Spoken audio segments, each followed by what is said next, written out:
Hi, everybody. Welcome back to Stop.Sit.Surrogate with Kennedy and Ellen. Hey, everyone. You all have been asking for IPs, and I believe we found two wonderful human beings. So I'm really excited. You guys have probably followed their journey. Do you guys want to introduce yourselves? I'm Baden. And I'm Zane. We are IPs from Canada. We live in Toronto and went through one heck of a journey to bring home our daughter, who you may hear in the background of this podcast episode, making little noises, hopefully nothing too dramatic.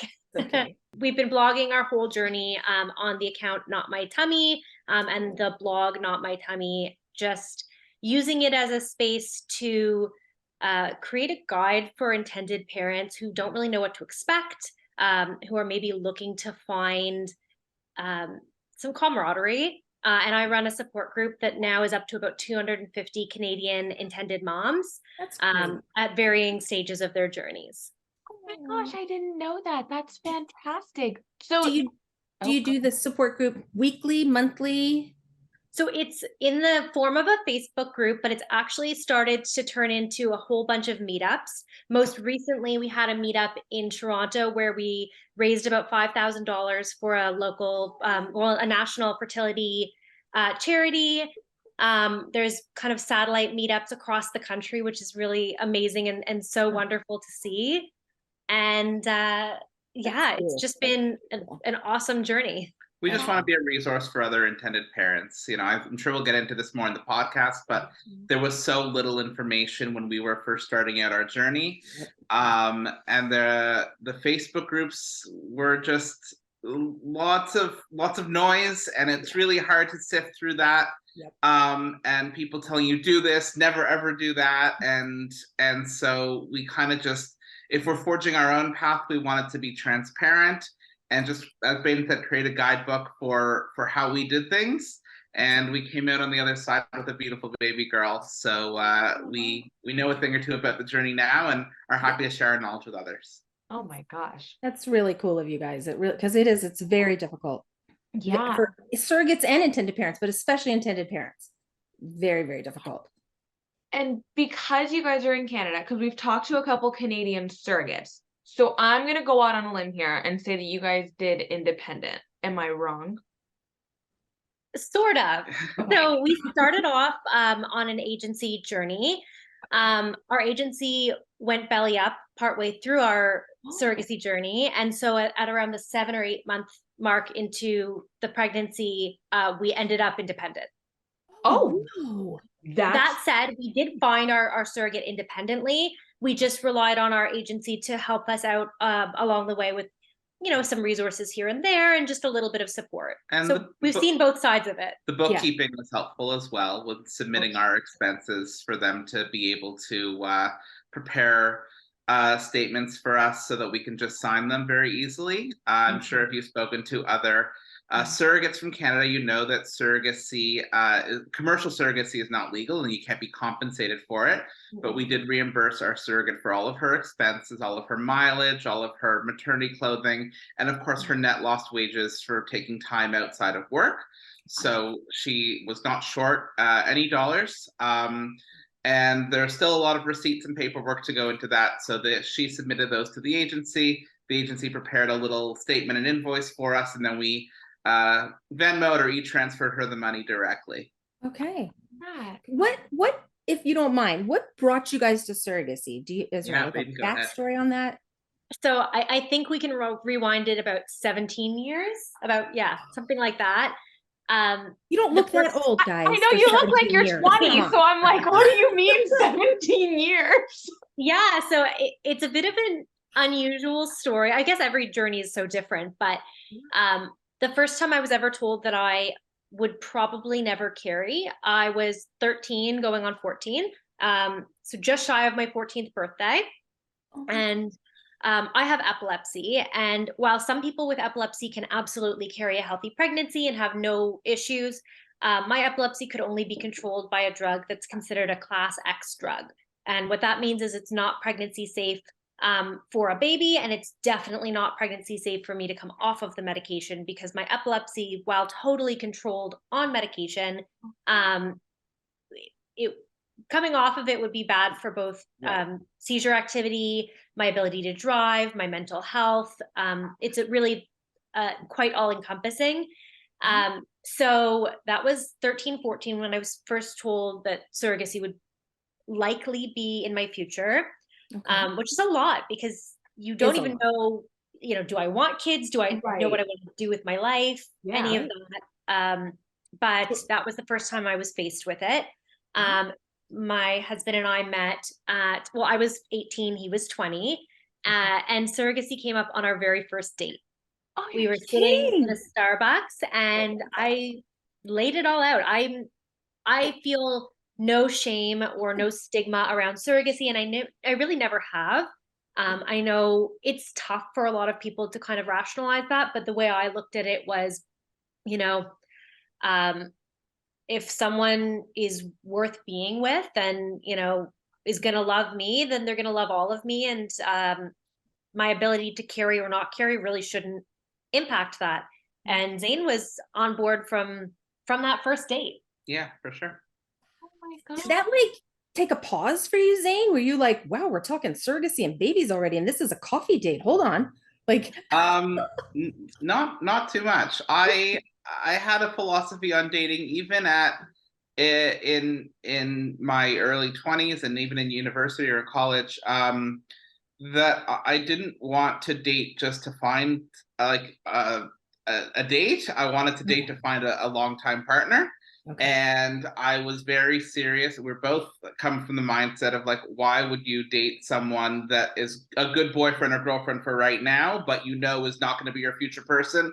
It's going to end up in heartbreak. It's going to end up in tears. And why set yourself up for that kind of heartbreak if you know that down the road it's not the right person? I don't really believe in the Mr. Right Now or Mrs. Right Now business. So amen. Yeah. So we're both of the belief that you put your cards on the table early on. And so we talked about all the things you're not supposed to talk about on our first date: religion, politics, how many kids you want, where do you want to live, what do you want to do, how do you want to live your life? And our values lined up really closely, and we were able to build on that into a wonderful courtship and beautiful marriage. Oh, it's very sweet. That's very sweet. That's amazing. Rare, very rare that people can talk about that stuff on a first date, right? But I think you two were meant to collide.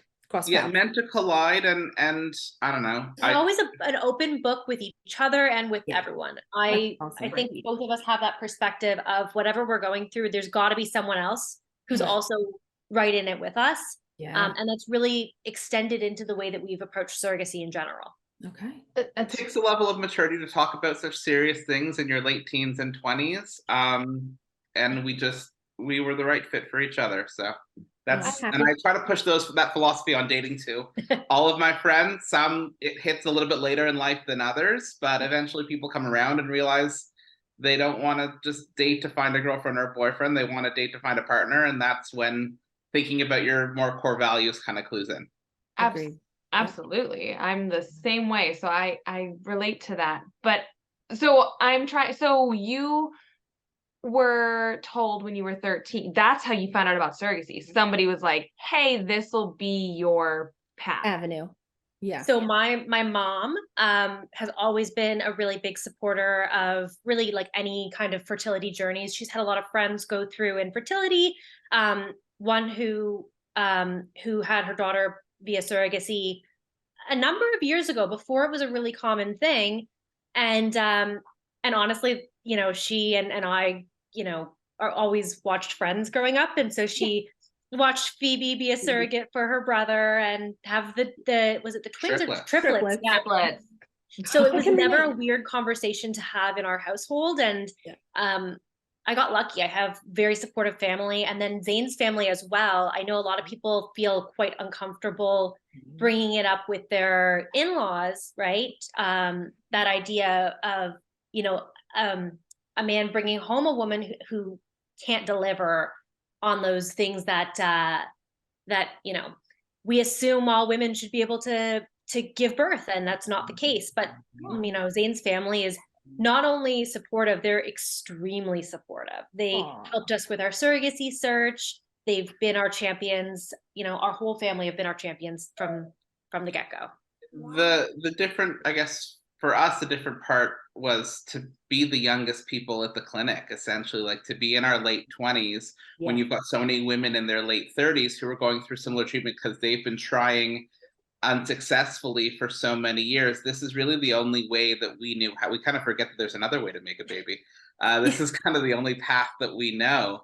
And so it was noticeable that we are, you know, I'm 31, Baden just turned 30, and still be able to get through this journey and deliver and to have a baby this way. Yeah. Yeah. That is interesting. You guys are young. Yeah. But you knew about it. Like it's like you said, you don't know any other, like this is the way that it was gonna go. But like, yeah, I could only imagine. And like for me, maybe I'm speaking too much for me and my mom here, but in the sense that we're surrogates, so we're, you know, our brains work differently. So like when you said, oh, the in-laws, like it might be uncomfortable to talk to the in-laws, that's something that I would have never thought that an IP would feel like in that sense, because it's just like, but you're having a baby, like, and I think that's just because I grew up in this world, so I'm just like, well, it's normal, why does it matter? But you're different cultural communities too.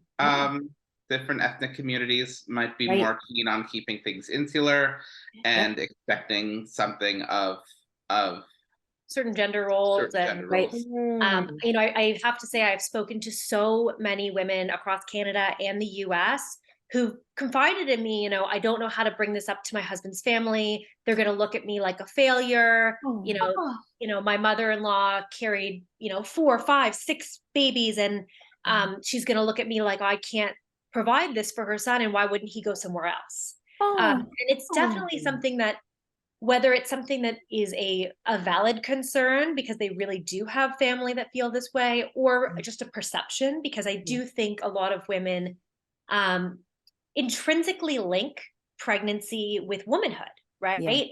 And so to undo those things and to untether them can be a really hard thing for a lot of people to do. Yeah, agreed. I could see that.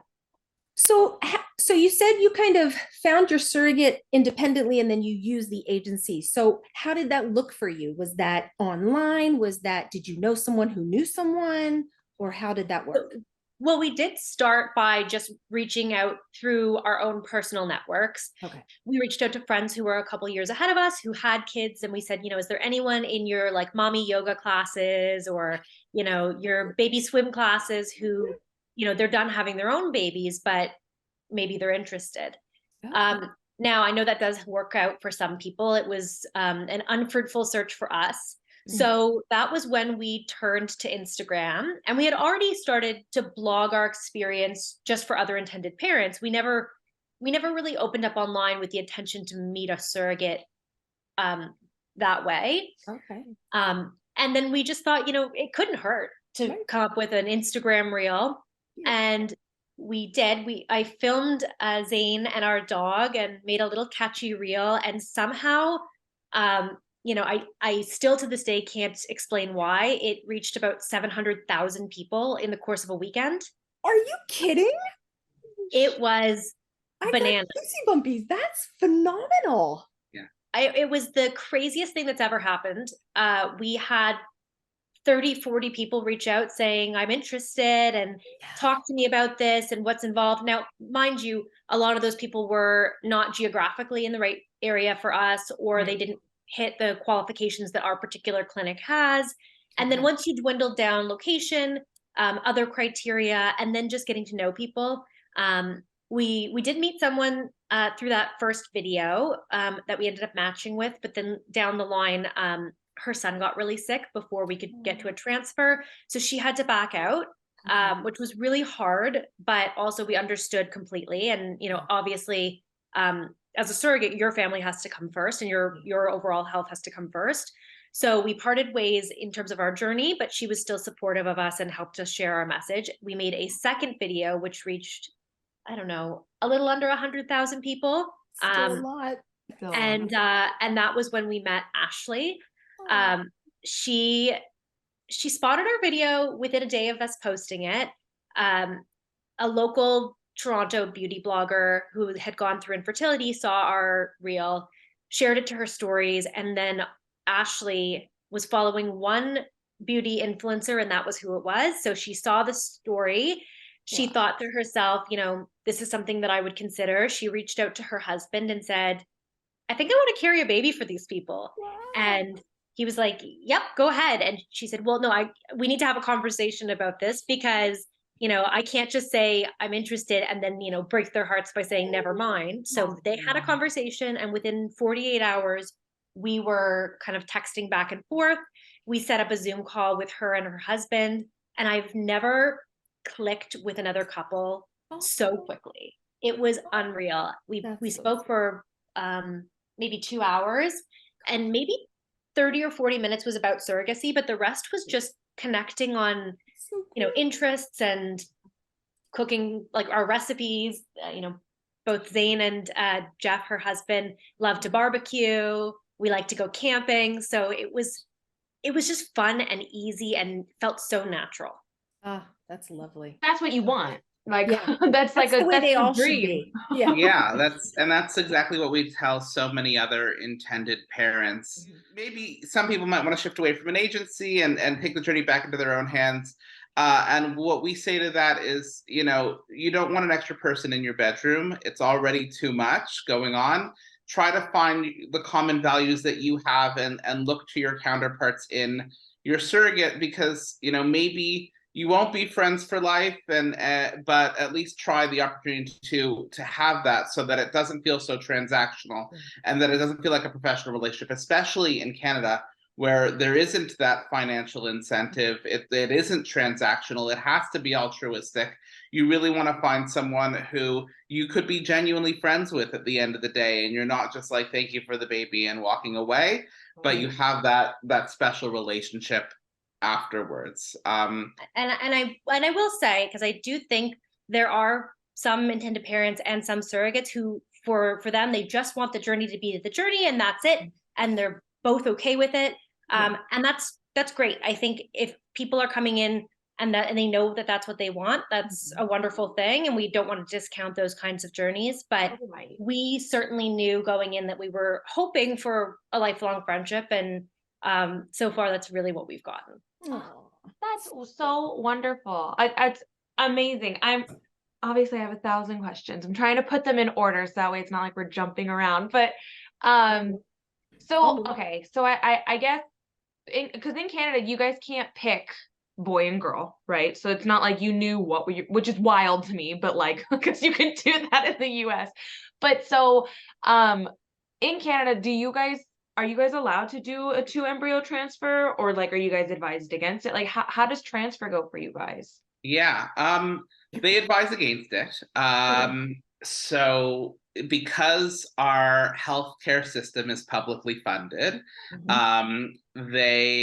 they say that it's higher risk and it's more of a strain on the system, and certainly more expensive on the system to do it like that. And certainly in the cases of surrogacy, it's higher risk for the surrogate. And so why should anyone, whether it be the hospital, whether it be the surrogate, be under extra strain than necessary?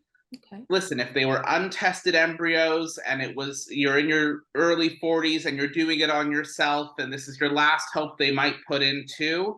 But we're young, they were tested embryos, we're with a surrogate, there's no reason why we shouldn't be just doing 1 at a time. The first one resulted in a chemical pregnancy, and then the second one is baby Scotty. Oh. Okay, wait, I got a question. Okay. So from the time you meet Ashley to the time you transfer the first time, and you said the first one was a chemical pregnancy, in terms of months, what are we looking at? Roughly. So we started our conversation with her in February. We were matched 6 weeks later. Okay, mid-March. So it was we took our time with it. Unlike, agencies where they're like, you got to talk and you got to find out in 3 or 4 days, either we're pulling them and moving them on. Our agency said to us, like, you guys found her online. Take as long as you feel you need to know that you're the right fit for each other. We wanted to meet in person, meet her kids and her family. They were going out of town for a week, so just the way it took scheduling, it took a couple of weeks. Okay. then screening, then legal. Well, and then we did have a few things that extended things even more. So we got married during that time. Ashley and her husband actually came to our wedding, which was Oh, so like so sweet. special. So sweet. And then The lawyers all go on vacation the first 2 weeks of July, so Yeah. that Right. slows everything There down. you go. and then So they also went on a family trip to Mexico. And I know a lot of clinics observe this, but because of the risk of Zika, there Mhm. was a bar of a certain number of months before we could do a transfer, Oh, which we ended up being totally fine with because it gave us more time to get to know each other and to build the foundation of that relationship. But ultimately, it was we met in February, and then first transfer was mid-August. so 6 months. That's not bad. Okay. No. Bad. To get through everything, that's not bad. And so when that one goes to chemical and fails, how do you do back to back, or do you take a little bit of time? So the cycle, we were prepared to go the cycle following. It was canceled 3 days before her Ashley's levels weren't where they needed to be. She still had some of the residual estrogen, I guess, in her system. Yeah. So they needed to take an extra month off. So it was 2 cycles later that we transferred. Okay. It was an October transfer, the 1 year ago, just last week, actually. Oh, look at goosebumps again. Oh, wow, Yeah. that's so cool. And that one takes, yeah. So And that one takes. So who finds out that you're all pregnant? Like, Wait. Okay. Hold on, because I had a question. Okay, you do not have to answer this. I'm just coming from the surrogate side, right? Because like both parties are going through a chemical, either a chemical or a miscarriage or anything like that, right?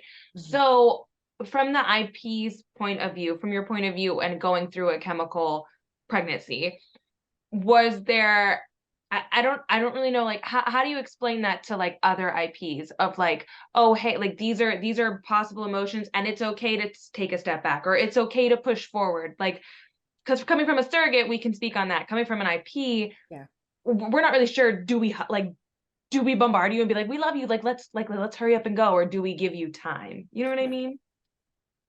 You know, it was hard, and I will say that the advice I would give now is very different than what I would have said before.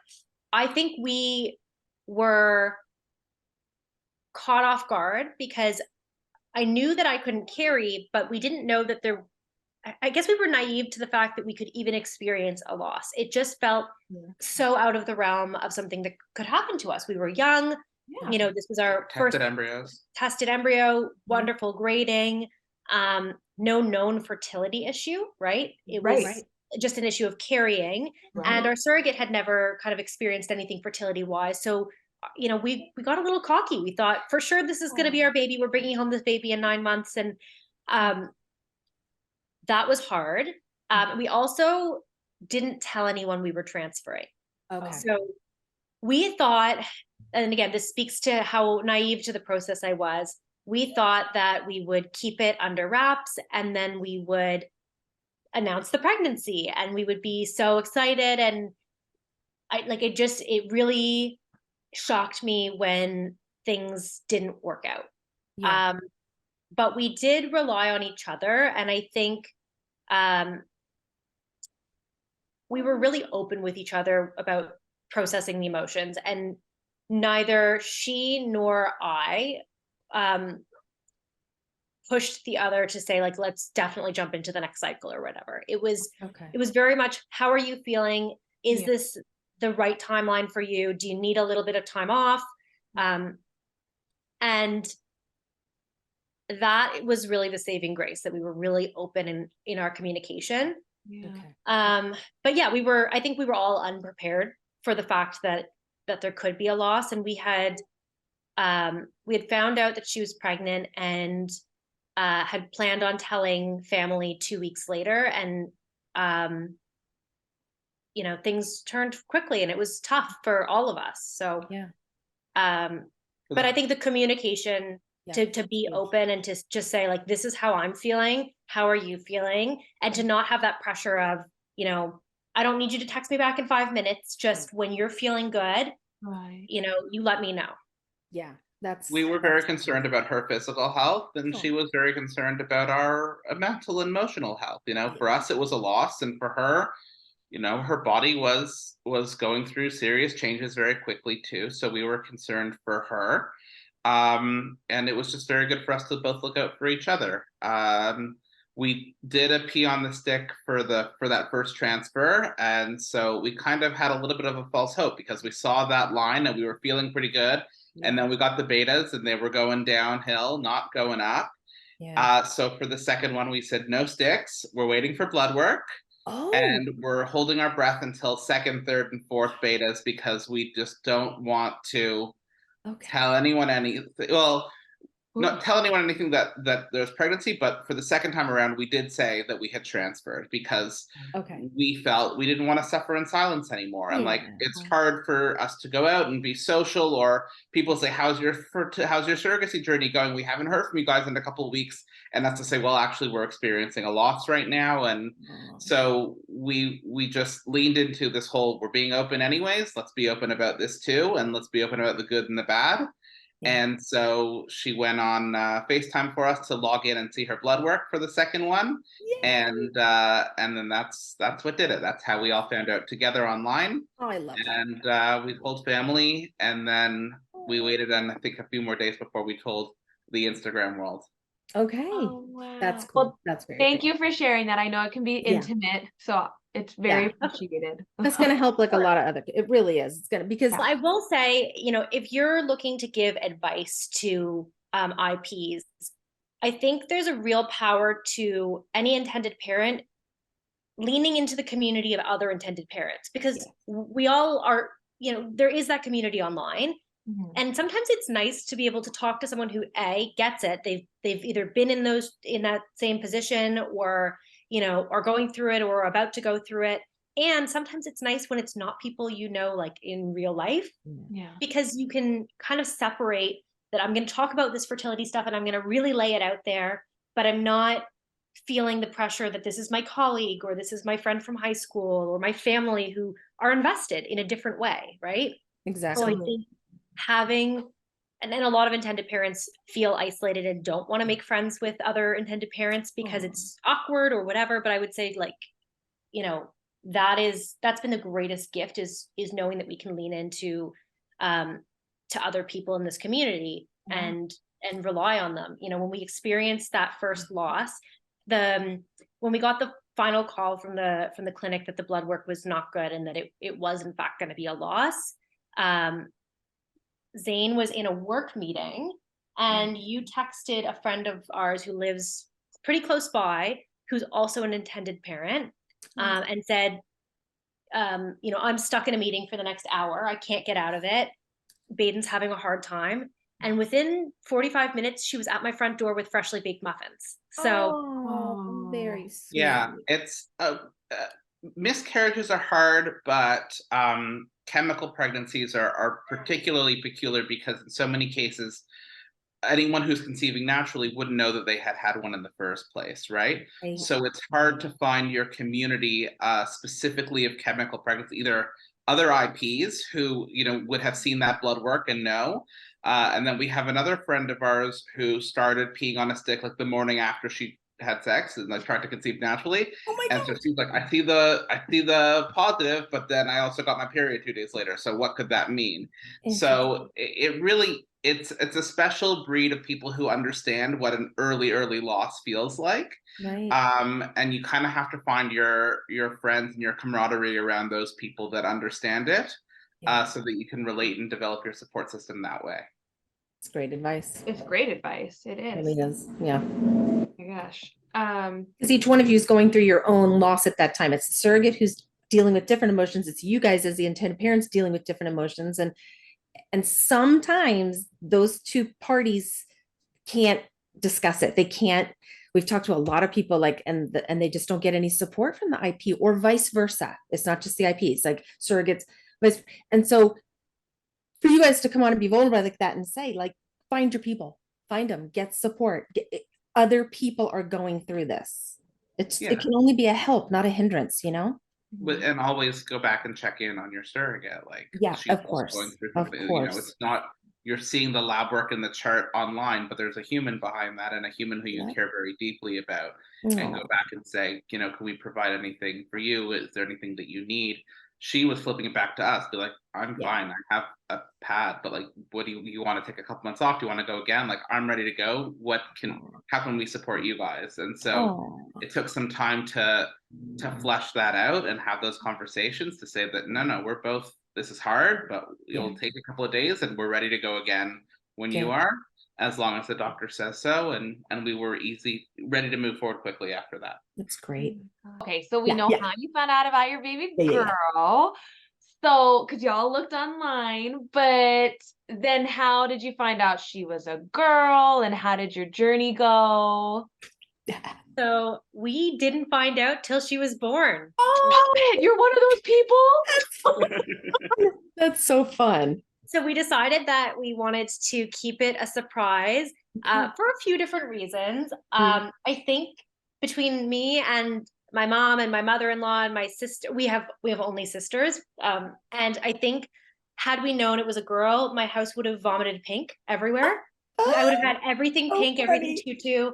I would have gone overboard. She's a purple girl. She's not a pink girl. Yeah, she's we all can tell very quickly. Thank you. No, but I think we wanted to go in and have a surprise, and particularly because we were going through this journey where so much science is involved. We knew what day she was, made into an embryo. We knew about retrieval day. We knew about transfer day. We knew exactly what the betas were. There's so much data in IVF and surrogacy. And so to leave something as a true surprise was pretty incredible. There was a couple times I almost cracked because we had done testing and the testing was available. Like it said whether we were expecting a boy or a girl. All we had to do was log into a portal online.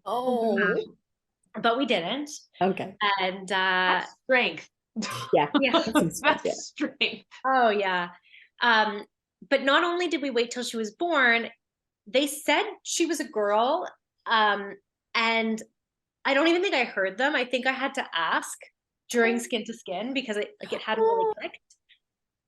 Because you're just so overwhelmed in that moment.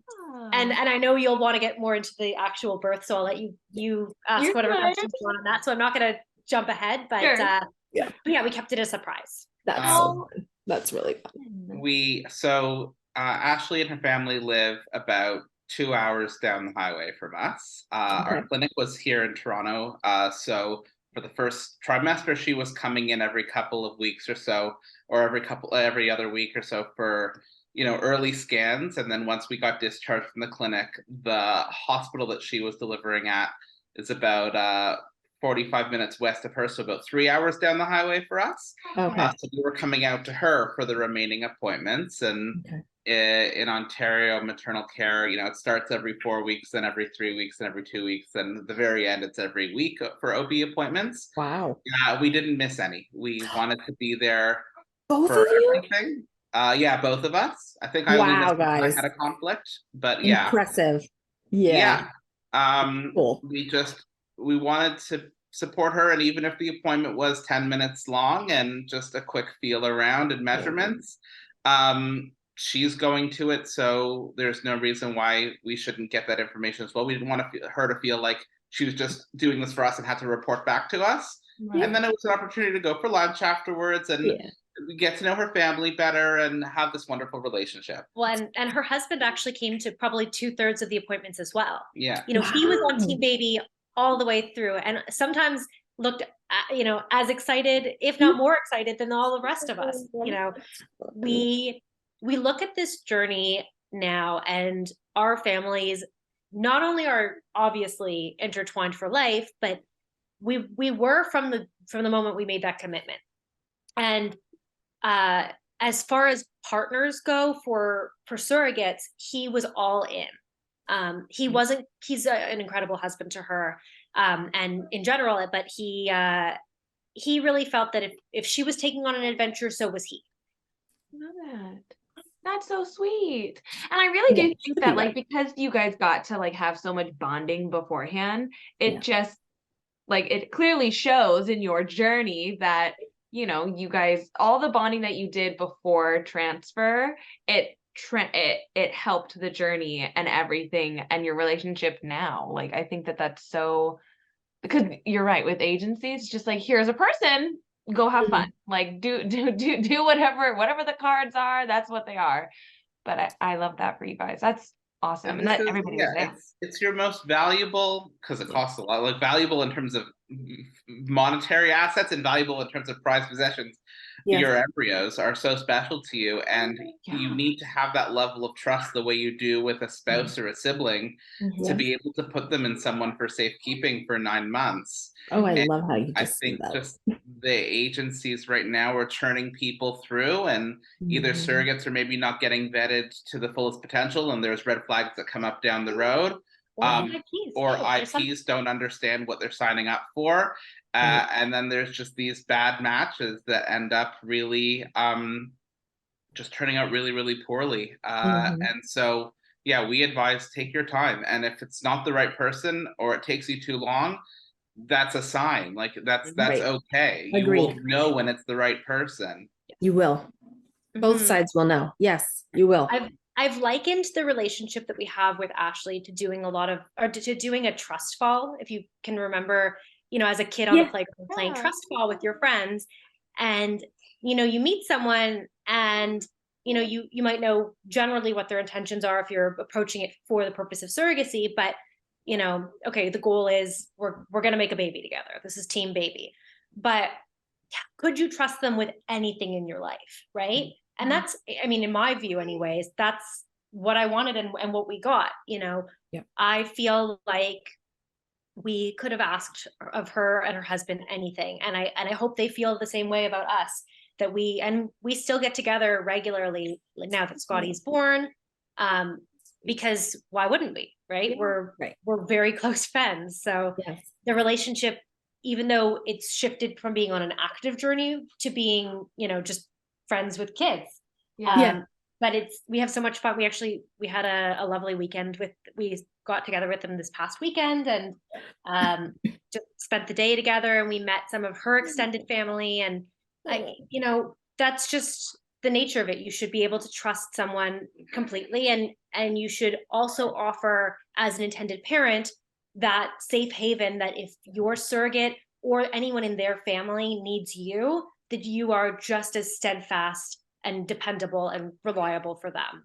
Well said. Yes. Very well said. Oh my Very well gosh, I said. could talk to you guys for hours. Okay, Ashley, she doesn't have any complications, does she, Great. during the pregnancy? Or does No, she? nothing. It's a Hi. breeze. Hey. And she really That's awesome. enjoyed being pregnant, Yep. and she's very good at it. She looked beautiful the whole time. It was great. Amazing. Did you guys get it? Oh, sorry. Did you guys get to do like a 3D, 4D ultrasound? Were we going the same way, Mom? I was going to go pictures, maternity shoot. But, Oh, okay. you know. Oh, or that. So we had a lot of ultrasounds because quite a few in the early weeks at the clinic, but you know, nothing 4D. That was preference for me only because the 4D ones freak me out a little bit. Sure. Totally. I just find like it's a little hard to visualize. Yeah. Actually, we did have 140 early on, and Oh yeah.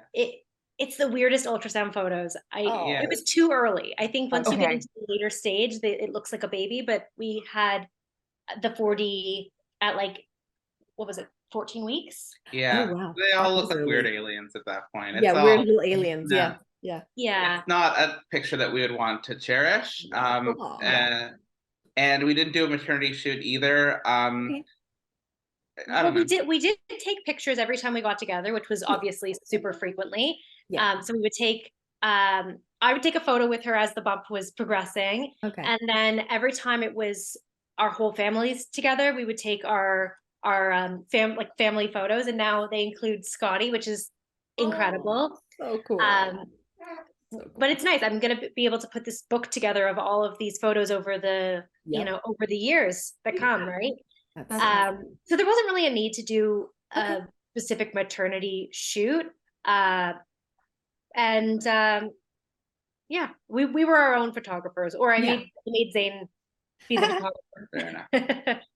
So does she carry to 40 weeks? Like, how does that all go? And how do you find out you need to get down there, or do you go down there like a week ahead of time? Like, how does that all Yeah. play out? So the delivery story is incredible. So at 39 weeks, she goes in for her appointment, Which we were there which we for. were there for anyways. Oh. And we had all kind of been talking, like feeling like this could be the weekend. So we got a dog sitter and we got a hotel room right next to the hospital in case she went into labor that weekend. We could be right there. But we did plan to spend the weekend just playing board games with the kids, going for walks. Yeah. At the appointment, the doctor said, "Can I offer a membrane sweep, a stretch and sweep?" And she knew that it had worked for her previous 2 pregnancies.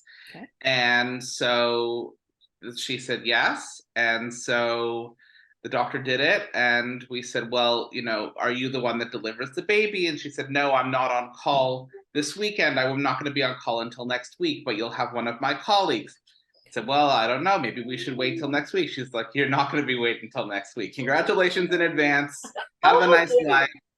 You're having the baby in the next 24 to 48 hours. I'm positive of it." Oh, That's Um, But at confidence. that point, there was no contractions or anything. okay. 20 hours later. How many? 20 hours. The baby was, so that was around noon, I Well, guess. hang on. Let's back up. So Oh, we goodness. planned to have we were going to a ringette game. Her daughter plays ringette, which is, if you're not familiar with the sport, it's like a junior hockey. Like, yeah. Oh, okay. And so we had decided we were going to go to the rink to go watch her daughter play ringette, followed by dinner. And we're watching the game, and Ashley goes, "Ooh, I think I feel something." And we said, "Is it contractions?" She said, "It might be. I'm not quite sure." But we stay at the rink. She didn't want to pull her daughter out of the ringette practice. And then she goes, "Okay, I think it's past. I think we can go for dinner." So we went to a pub. Yeah. And I think it's the longest I've ever taken to get my order in somewhere. But we were sitting down, we're waiting for the server to come, and the contractions pick up. Whoa. And she starts timing them, and we know at this point that this is the weekend that the baby's going to be born, but we just don't know exactly when. Yeah. So they were picking up in intensity, but then they kind of slowed down, and she said, "You know what? I'm going to take the kids home, get them into bed, walk the dog, do what I need to do. I'll call you guys in the morning. I'll call you guys in the morning. And then we'll see kind of, maybe we'll meet up for breakfast. Maybe we'll go to the hospital, whatever needs to be, whatever the plan is." So we went back to our hotel. At this point, it's maybe 11 o'clock. Yeah. And we got a phone call 2 hours later. Oh my God. Yeah. Say we're on the road. You guys got to pack up now. We'll be there in 20 minutes. Bring a wheelchair around the front. Wow. So yeah. So we drove over, got the wheelchair. That we were at the hospital by 2 a.m. Baby was out by 7:45. Very so fast quick. labor What? with an epidural, mind you. That's okay. I'm all about those. Heck Yeah. No, I'm just saying, but they had time to put the epidural in, Right. and the baby came out. Jeez. And the actual delivery itself was quick. There was 3 pushes. Yeah. And Actually. Yeah. and her husband stayed on one side and held her one hand. Okay. Zane stayed on the other, held her other hand. Oh. And then I kind of held her foot up so that she could kind of push against me until Scotty came out. And at that point, the doctors kind of took over at the bottom, and then she delivered her right into my arms. What? So you got to Wow. catch baby. That's so cool. Oh, that's awesome. Is anybody there video, like, because the States you're not allowed to video the births, but is anybody there videoing right after birth? We got some photos of like within the first 10 minutes of just the immediate skin to skin. Yeah. And just like the look of fear and joy and bliss on our faces all at the same time. I remember Ashley saying to her husband, "Get the camera, take some pictures of these Yes. guys." And Yeah. That's what we we were live just in the for. moment, like I don't remember anything, but they sent us afterwards, and Oh, it was very, very special. so Oh my sweet. gosh. That is the moment that every surrogate lives for. Just like I'm sure you know that, but like we'll do it. We'll do it 1,000 times if we're allowed, just to see your guys' faces. Like The that's only reason I asked is It was because And she everybody. said the same thing. Yeah. it was the most incredible, transformative experience Wow. that I've ever experienced in my whole life. I think, forget the baby, we were crying like babies. Yeah. Yeah, for So was sure. her husband. It was like the whole room was just so emotional. And we were very lucky. Our hospital was very surrogacy friendly. Awesome. The doctors and the nurses and the rest of the staff were really good about calling me mom. Oh, They weren't good. saying anything that was, making us uncomfortable. So Yeah. again, we really had an extremely positive experience with the hospital and the whole thing, really. So when you do skin to skin with the Yeah. baby, are you staying in the room with Ashley and her husband? Like you're all just kind of, they're in awe of you guys and you're just in awe of your baby? Like, is that how it's going on? Yeah. So we for the first 2 hours after the birth, we were still in the labor and delivery ward. And so we were all in the birthing room together. Okay. They were checking to make sure that her, she was coming down properly. They had to do checks on the baby every half an hour. Mhm. So we were all in the same room. We were sitting in some chairs beside her and bouncing the baby back in between the two of us. Once about 2 hours were up, we were able to feed the baby the first time. Then they moved us from the labor and delivery to the maternity ward or the mothers and babies ward. They said that July is an incredibly busy time at the hospital. They typically have 20 births a day. They were over 30, so there were women that were missing their epidural windows because they were stuck in triage, or they were delivering in the ER because they couldn't deliver in the maternity ward. So Oh my our goal was to have 2 separate hospital rooms to recover for the night. Yeah. They said no, and they said they said we have to give it to the actual people that are giving birth, Which we totally which understood. we understood. Yeah, for No, sure. of course, if there's the opportunity to have an extra room, it's nice. But Yeah. of course, patients first. So Ashley said, "Well, who's more important, the baby or me?" And they said, "Well, technically, the baby needs to do a 24-hour check, Okay. but you can go home after you finish your IV if you're feeling good, and you can go to the bathroom and you can walk." So she went home about 8 hours after delivery and didn't spend the night. And And you she guys got went her home room? and, passed out for 13 hours. Okay. And we stayed overnight ourselves with the baby and left the next morning. Everything went great. Oh And- my gosh. Do you go home when you leave the hospital or do you go over to see Ashley? We went back to introduce the baby to the kids. Yeah, super sweet. We thought it was really important for the kids to see this kind of full cycle Yep. process. They knew when the transfer was happening. They knew everything. Ashley was really good about, in the most age appropriate ways, explaining to them how all of this would work. Yeah. And they had, we have a great relationship with her kids. So her kids were the first people outside of Zane, me, Ashley and Jeff to hold Scotty. Oh. She's got a daughter and a son, and they were both fussing over her and saying how cute she was. They call her like a little cousin. Yeah. So Sweet. it's sweet. It's Wow. going to be really nice to watch them grow up together. And the novelty certainly has not worn off whenever we go to see them. They're itching over who gets to hold the baby, and Aw. it's great. Here, I was gonna say, we have family and friends that ask us this a lot. Like, how do the kids, react? Like, do they think it's a sibling? How do they see this? Their mom is fully pregnant, but they don't get to keep the sibling at the end. And I say very simply, well, she's not nesting. Like, there's no baby preparations in the house. Nope. So after you say to the kids, yes, I'm pregnant, but no, it's not your sibling, and yes, I'll be giving the baby back at the end, at least for a 7 to 9-year-old, they're like, okay, cool. And they move on very quickly. Like they're not dwelling on this if there's no other baby readiness things going on in the house. If you're not having a room set up, then there's no anticipation for them. Right. They just move on to whatever other game or activity they're doing. And Right. they're very adaptable. Kids are very malleable, and they understand more than you think.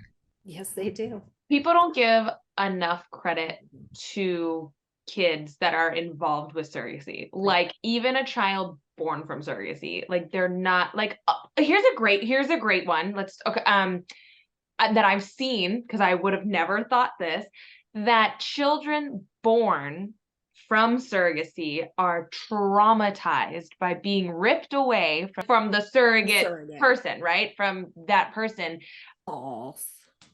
You I've guys heard are that one IPs. I'm before. just gonna ask you because I know your answer, but yeah. So do you don't agree with this, correct? Right.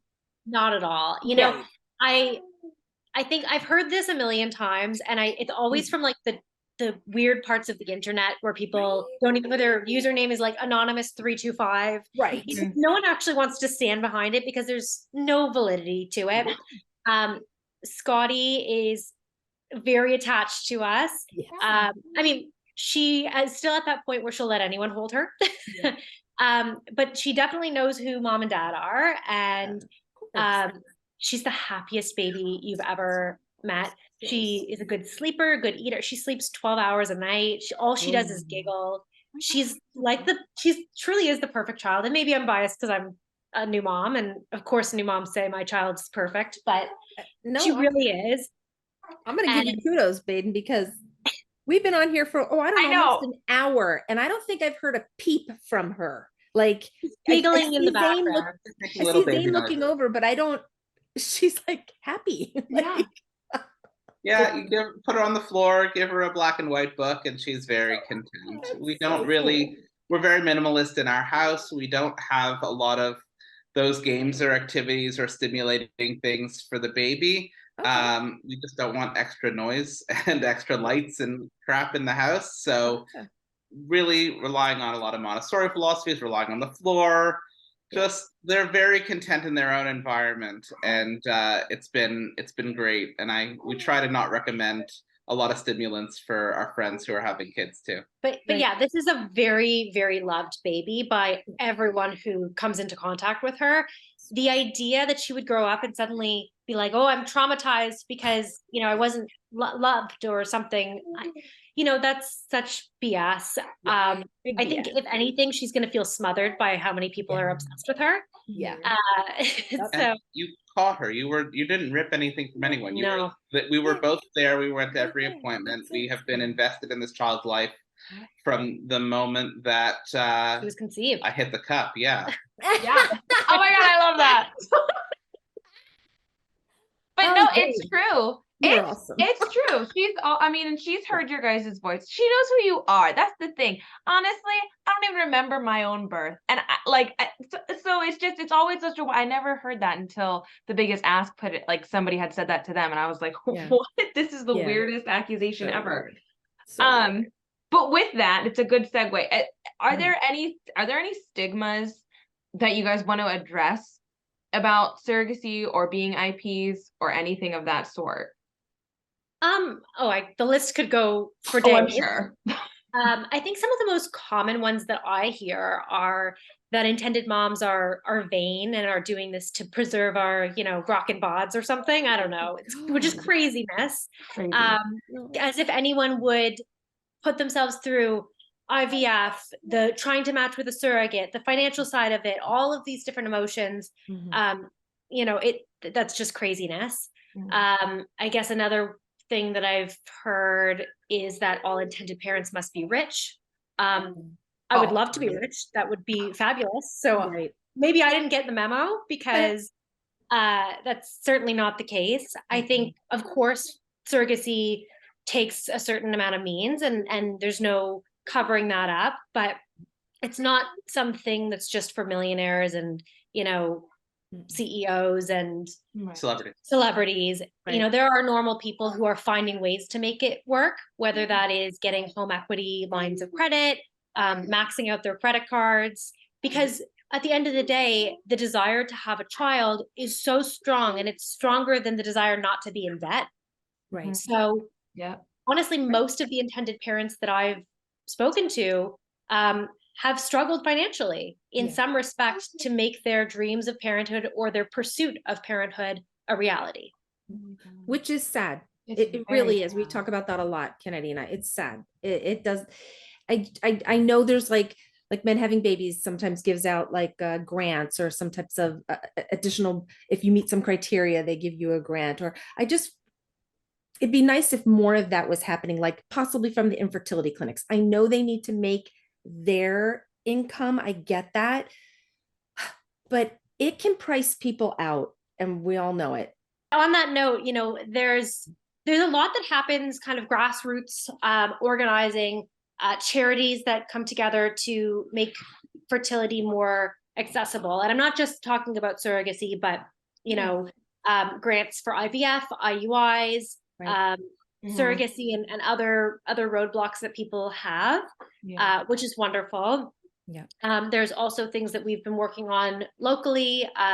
Zane is on the board of a Ontario-based organization that just recently we had a lobby day. We went to Legislature the legislature in Ontario, and we met with politicians from every party and asked them to implement a tax credit to make fertility more accessible. So that tax credit would be, if approved, able to be used towards treatments at clinics, fertility lawyers.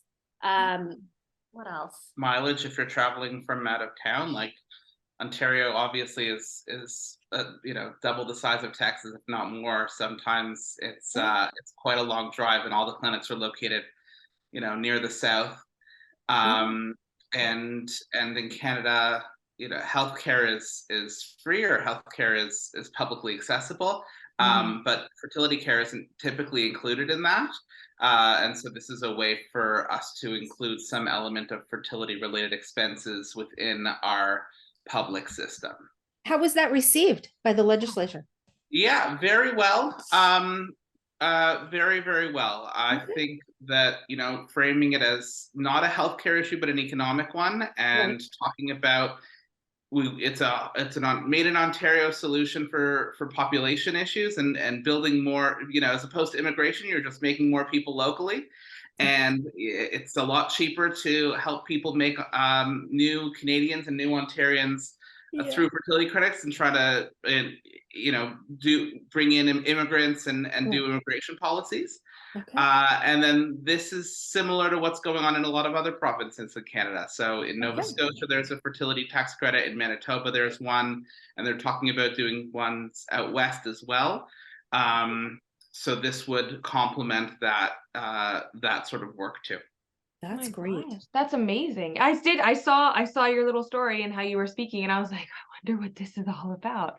But it's I mean, you guys are doing a lot for the community, and it's amazing to see, and it's amazing to see it being so well received by like everything. Like it's gonna go places. Yeah, I have a government background. I used to work in government, and so I do a lot of government relations and lobbying work as part of my career now.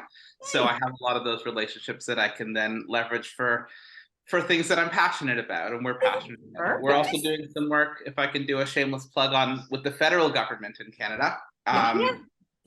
So in Canada, we have paid family leave, essentially. And there's a certain amount of weeks that go into a bucket for the birth giver, and then a certain amount of weeks for the parents. And so obviously, as parents, we can only access the second bucket, not the first bucket. And so that first bucket went to our surrogate. So she got 15 weeks leave, and then we're taking the remaining 40 essentially between the two of us. But there's a bill going through the legislature that will add a top up for parents via adoption and surrogacy to also get access to that first 15-week bucket, so that we can be the same as any other family that has a child, so that we could take a year's leave as opposed to just 7.5 months. What? You know that we only get 6, right? Weeks? Like, yeah. you know what, I have this conversation. I've got a lot of family in the States, and you know, when it comes down to is we're looking for equity for all parents, right? We are very aware that Canadian parental leave is so much better than the United States. So much better. That said, every Canadian parent should have the exact same ability to provide for their child, no matter how their family's built. Mhm. Yes. Absolutely. Agreed. And then we'll come visit Come back. you and we'll work on your policies next. Come let's over do here, that. help us out. Jeez. Like, we always get the short end of the stick with healthcare. Golly. Listen, it costs us money. We pay for it in our taxes. Okay, so that's how it's funded. I was curious how that all those weeks are getting in there. So it isn't that everybody actually has access. If you're self-employed, you generally don't have access. Okay. Unless you're paying into it. And it's not that your full salary is given to you by the government. There is a cap. And in today's economy, it doesn't take you far. Okay. So I will say that it's a little bit of financial help. The biggest part of it is that is job security. So if you want to take time away from your workplace, your role is essentially saved for you, and you can't really be penalized or fired for taking time to build your family and spend time with your baby when they've arrived. Yes, that's super important. Yeah. No, that part's important, because if you can swing it economically, then at least one parent would be able to stay with baby, and that's saving money on daycare too. Golly. That's not cheap. Is there anything in surrogacy that you guys, well, maybe we already answered this, but is there anything in surrogacy that you guys didn't expect to happen? In my head, I'm like, oh, it's possibly what we talked about earlier, the chemical pregnancy. Yeah. From the start to now, I guess I didn't understand the relationships.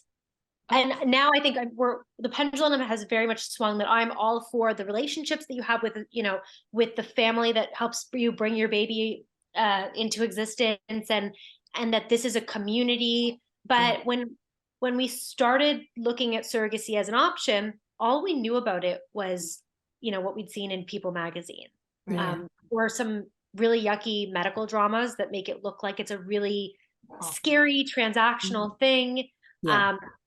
Which I think does a huge disservice to both surrogates and intended parents, because it creates this environment where you expect that there's going to be a lack of trust, or you expect that it will be, financially transactional, and that's it. Instead of the really beautiful thing that it is, and the really empowering thing that it is, we look at our journey, and I think we've made it fun, and we've made it exciting, and even the tough parts have been building blocks in Scotty's story, but also in the story of our family and Ashley's family. I'm so proud of what we've all accomplished. And that's not something I expected. I didn't realize what we were signing ourselves up for. I certainly, at 18, on a date with my potential new boyfriend, when I mentioned surrogacy, I was not thinking about what it could offer other than a baby, and it offers so much more. I would also say it's so overwhelming when you first start, and like I said at the very beginning, it's really hard to see the forest through the trees from all of the noise online. But if you're able to find your community and sift through that, there's so much that you can do on your own. If you're prepared to be a little bit vulnerable and put yourselves out there just a little bit to share your story, you don't necessarily need to be shielded behind an agency or a clinic or some sort of representation. As I said, there's already so many people in your bed. Like, you don't need to add more than is truly necessary. And I think that you can have so much more of a fruitful and worthwhile journey when you're telling your story yourselves. You are your best storytellers, at least from the intended parents' perspective. You're your best storytellers, and you're your most authentic selves. So to be able to share your own story, I think you'll find a match quicker and more meaningful, something that's more meaningful and longer lasting than someone matching for you or just forcing two people together. 1000%. Beautifully said. Well said. I Yes. understand why you're a speaker now. Like, you Yeah. speak so Or that I used to well. work in politics. It's all talking. Very eloquent. But Amazing. you both have a charisma and a charm about you that you just draw people. I mean, I've just been drawn just to listen to you. I'm like, okay, wait, do I need to ask a question? I just want to listen to them talk. Like you're both very, very engaging. And Mhm. what better voices for the community than you two right now? Seriously, like it's Seriously. phenomenal. Thank you for being so vulnerable and sharing all of that. That's really going to help a lot of people. A A lot. lot. And Thank you. I do have one more question. If somebody does come up to you guys and it's like, hey guys, I think I need to go into surrogacy, or I'm looking to go into surrogacy to, to grow my family. What is your advice to them? I get this question every other day. Oh, I'm sure you do. And honestly, we go for walks with people locally. We're on phone calls with people from, gosh, how many different countries have we spoken to Yeah, people all over the from? world. And I think like we have a duty to pay it forward and share our experience. My advice though, when people say that, I think this is what I'm approaching and, what do I do now with this scary thing looming over me, is it's not as scary as you think it is. It is a beautiful experience if you let it become one. Yeah. And as long as you're afraid of it, that's when you're going to shoot yourself in the foot. When you embrace that you're going to be having this experience with other people who are going to share the joy of bringing your child into the world, like what a stunning story for your child to have. Remember, baking a baby was supposed to be fun, Right. right?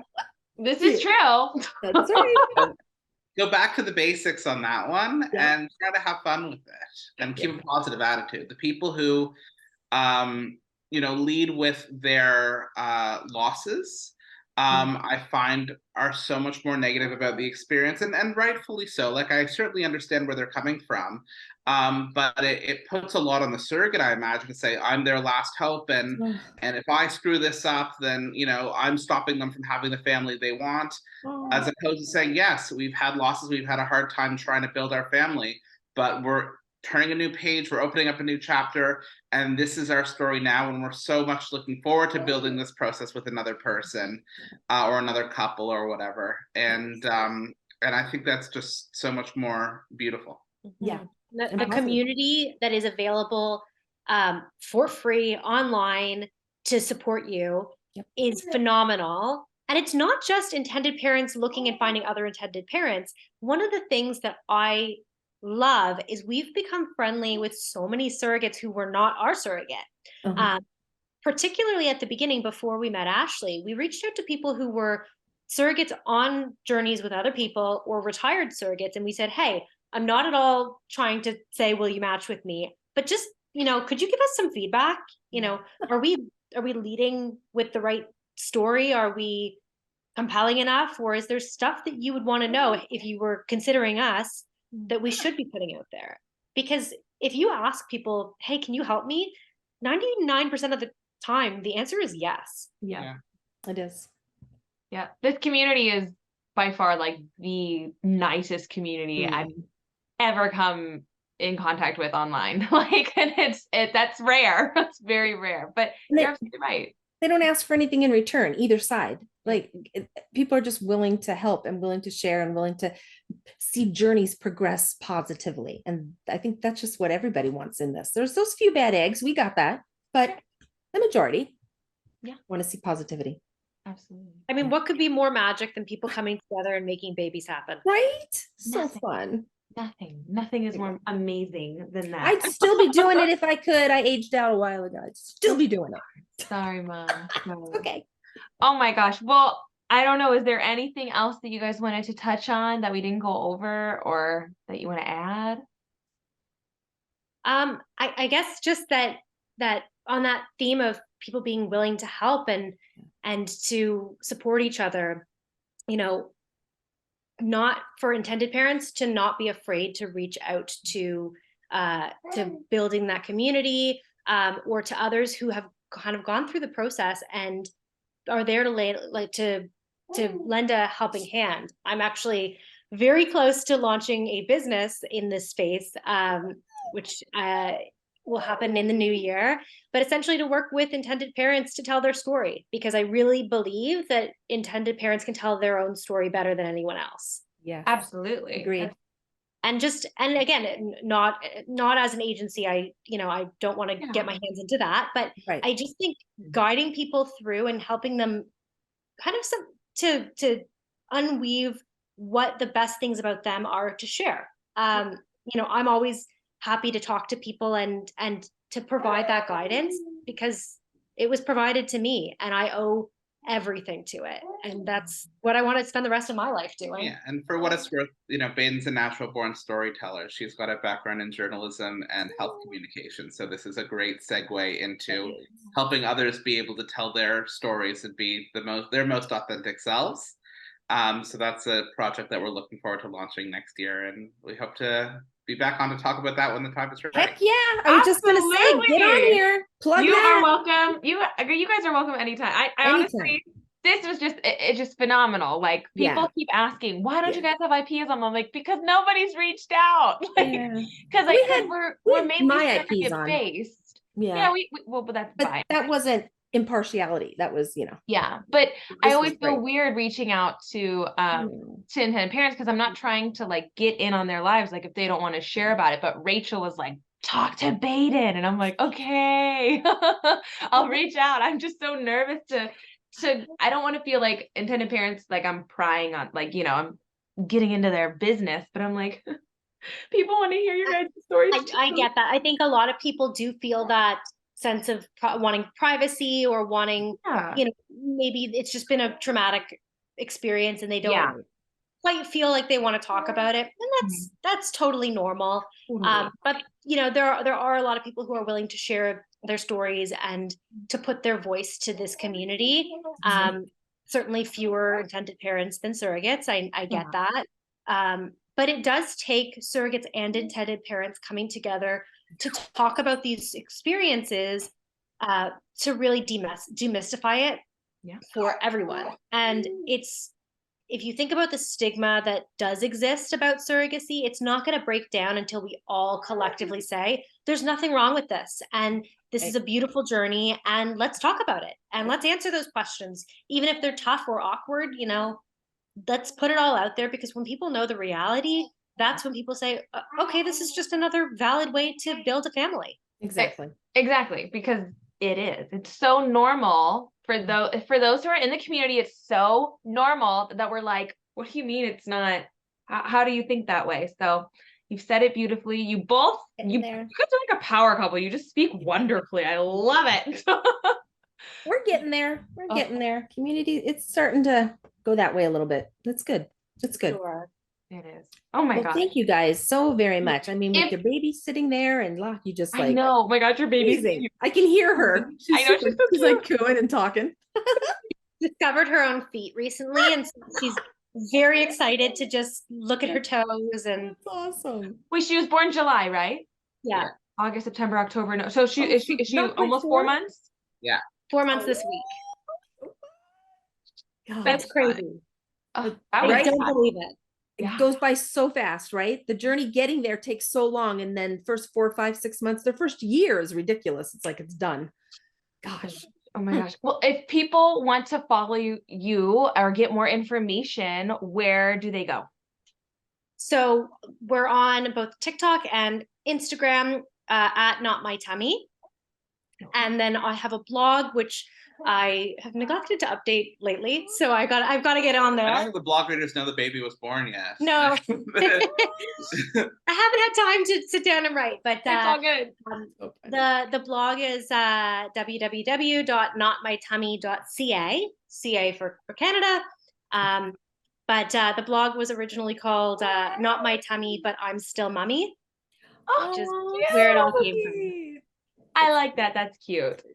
Oh my gosh. Well, thank you. You both are wonderful. And congratulations on your baby girl. Yes, congrats. Oh my gosh. Congrats. And thanks for taking the time. Really, really, really. I know it's late. It's late where you are. Not at all. Really appreciate it.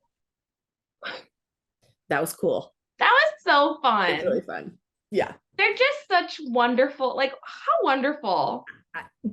I just was mesmerized. Like, I know. And I wish I said this. I wrote it down. I didn't say it to him. Darn it. And I wanted to say, like, I applaud him for knowing all the things too. Because sometimes the husband, I don't want to say it like that. When I experienced it with a heterosexual couple, the intended mother knew so much, all the things, and the intended father was just like, yeah, right. Like whatever she says, that's what's happening. So I'm like, oh my gosh, you both are on the same page. Like I think that's fantastic. From the minute they started to share like the story and what age they met, and they talked about these difficult topics on their first coffee date, like this was a journey. Both of them were all in, and they still are. They're going to be for the rest of their lives. Like they're lobbying legislature. Like that is so cool for Canada.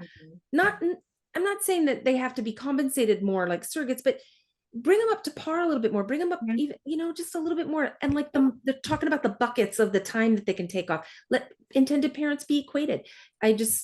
More power to you guys. All the positive, wonderful things. Please keep going. Keep going. And thank you so much for taking the time to speak with us. Yes. And congratulations on your sweet baby girl. Yes, she's so sweet. So sweet. She barely made any noise. Like, what baby does that? I can't. What baby does that? I heard her cooing and I was like, baby. I'm like, that was it. Like, do they have a nanny? What's happening? Like, no, she was hanging. Just living her best life. Oh my gosh. Well, if anybody would like to share their stories, and we mean anybody, guys, intended parents, surrogates, anybody involved in the surrogacy community, please feel free to reach out to us at Instagram at Stop.Sit.Surrogate. It's been another edition of Stop.Sit.Surrogate with Kennedy and Ellen. Thanks for listening. Thanks. Bye.